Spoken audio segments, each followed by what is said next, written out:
Today is actually an occasion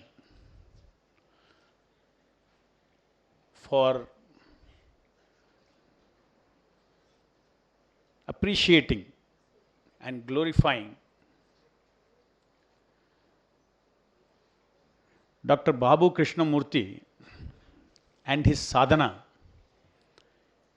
in creating this wonderful Mahasadhaka. As Professor Mallepuram Venkatesh said, it is not an easy task. Today, there are so many anecdotes of Srila Prabhupada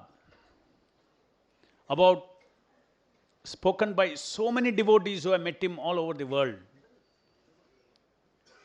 Even we, who are practitioners and direct disciples of Srila Prabhupada, cannot exhaust reading them.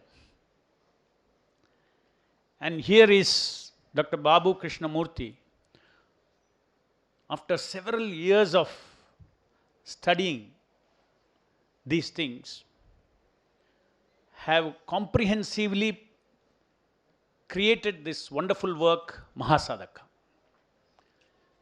The devotees of ISKCON are very much indebted to him for actually producing this wonderful literature. After this book was released a few months ago, several important personalities in this state who are quite closely associated with ISKCON, they had a big complaint against us. They said, many of them, they called me up and said, Swamiji, we are associated with ISKCON so much, you never told us who Srila Prabhupada really was. You kept it within your limited circles. Now we are blessed to know that such a wonderful person, a great devotee of the Lord, a spiritual revolutionary, walked on this earth and has transformed millions of hearts around the world. And we feel great pride in associating with this Hare Krishna movement, with this ISKCON movement. And they all felt that what Srila Prabhupada achieved is unprecedented. No sadhu has achieved this kind of mass transformation all over the world. And if you take Srila Prabhupada's life, if you see how much he has struggled hard when he was in India, when after leaving his Purvashrama, he walked in the land of Krishna, Vrindavan, as a bhikshu, carrying a bowl with no possession, going around to the Vrajavasis for his daily prasadam. Whatever prasadam he got, he lived by that and went to Radha Damodar temple, completely absorbed himself in studying, doing sadhana in japa, and writing Srimad Bhagavatam. In this way, Srila Prabhupada actually, after he wrote the first 2 volumes of Srimad Bhagavatam, which was also not easy, because who would fund him? Who would give him that money? There's an anecdote where Srila Prabhupada went and sat outside. He went to Sumati Moraji, who was the chairman of the Scindia Shipping Company. She was a very pious lady, Gujarati lady. So Srila Prabhupada thought, yes, maybe I can ask her help to print this book. Srila Prabhupada went and sought appointment, but the officers would not allow him to go and meet. So Srila Prabhupada's determination was so much Srila Prabhupada, outside her office, on the staircase, he sat down. After 5 hours, Sumati Morarji came out of the office. And then she saw this sadhu is sitting here. She asked her officers who were with her, who is this? Why is he sitting here? Then they said, no, he is sitting here since 5 hours. Then she was very moved. She went to him and she asked him, what is it that you want, Swamiji? Prabhupada immediately stood up with great respect to her. He said, I want to see you. I want help to publish Srimad Bhagavatam. Then she said, okay, come to me. She took him and then she saw the manuscript and she said, okay, I will help you print these books. And that is how Srila Prabhupada printed his first 3 volumes of Srimad Bhagavatam. And in this way, Srila Prabhupada struggled. If you see his diary, he has kept note, 10 paisa bus charge from Juhu to Worli, like that. He used to keep account. This was that, this is the background of the Founder-Acharya of one of the most vibrant spiritual organization today all over the world. Real sadhu, real sannyasi, real detachment, real humility he had. On one occasion, in Amsterdam, Srila Prabhupada, in the Amsterdam temple, when Prabhupada visited, at that time he wanted to have an initiation, Diksha ceremony.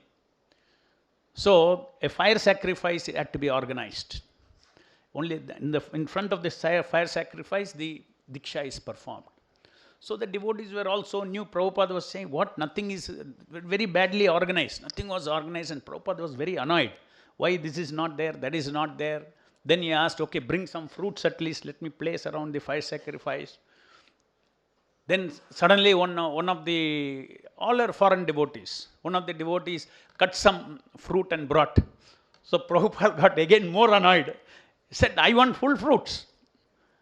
And then after that, like this, he was getting more and more upset with so many things. And then one devotee, one hippie, he used to visit Srila Prabhupada, visit the temple, and he saw Prabhupada was upset.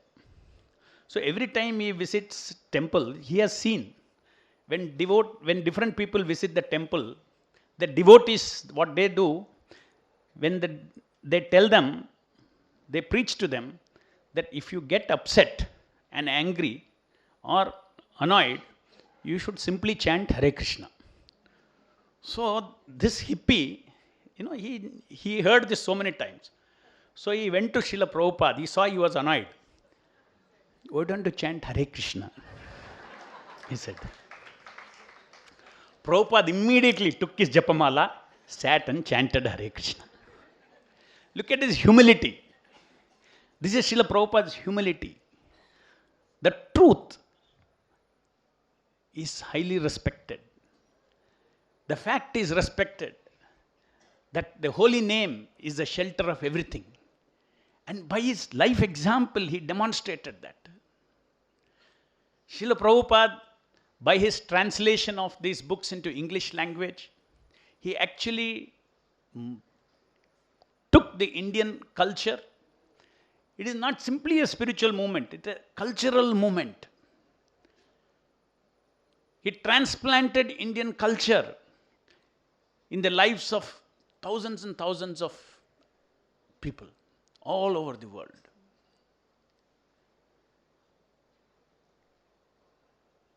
On this occasion, it is very appropriate to remember that historically, an attempt was made by the Western forces to suppress our Indian culture. And today, Srila Prabhupada has reversed it. I will just read out one speech that Lord Macaulay gave to the British Parliament in 1835. He says, I have traveled across the length and breadth of India and I have not seen one person who is a beggar, who is a thief. Such wealth I have seen in this country, such high moral values, people of such caliber that I do not think we would ever conquer this country unless we break the very backbone of this nation, which is her spiritual and cultural heritage. And therefore, I propose that we replace her old and ancient education system, her culture, for if the Indians think that all that is foreign and English is good and greater than their own, they will lose their self-esteem, their native culture, and they will become what we want them to become, a truly dominated nation. This is no secret. This is a speech made not very long back, 150 years back. In 150 years back, our culture was very much intact. There was no beggar, there was no thief in this country. That was India. And what was the backbone as admitted by them? It is our spiritual and cultural heritage. Srila Prabhupada was asked by a press reporter in London, Srila Prabhupada, what is it that you have come to the West to give? Srila Prabhupada said, I come to give something which you people did not loot. Because you did not know the value of it. Now I come to give that by making you understand the value of that, and now you are now wanting it. Americans, Australians, Europeans, they are embracing our Indian spirituality and culture after reading the books that have been written by Srila Prabhupada. Srila Prabhupada's books have been translated over 350 languages. I mean, imagine Bhagavad Gita in the last 40 years. Bhagavad Gita, more than 60 million copies of Bhagavad Gita in different languages have been distributed all over the world. So this is it's unprecedented. In an unprecedented manner, our Indian spirituality and culture has reached the different shores of this world, different parts of this world, and therefore we feel that Srila Prabhupada, we convinced that Srila Prabhupada is an empowered representative of Krishna. Srila Prabhupada, by his books, he attracted the people. By his translation Bhagavad Gita, by his Bhaktivedanta purport, imbued with devotion to Lord Krishna, he attracted people towards Krishna consciousness. After that, he gave them the weapon by which they can sustain their Krishna consciousness, which is Nama Sankirtana, which is chanting japa every day of the Hare Krishna, Krishna Krishna, Hare Hare, Hare Rama, Rama Rama, Hare Hare. So this Hare Krishna Mahamantra, that is why Prabhupada called this a Hare Krishna movement. And one of the greatest qualities of Srila Prabhupada is, Srila Prabhupada did not create International Society for Prabhupada Consciousness. Srila Prabhupada created International Society for Krishna Consciousness. As evidenced by all the complaints that I received from so many members of reading Mahasadhaka. Nobody knows Prabhupada, everybody knows ISKCON. This is Prabhupada's humility. He never promoted himself. And better late than never, a personality like Srila Prabhupada has to be glorified so that his teachings will be appreciated. And in this direction, the book is a great contribution. And once again, I thank Dr. Babu Krishnamurti for having done this wonderful sadhana of bringing out this wonderful literature. Thank you very much. Hare Krishna.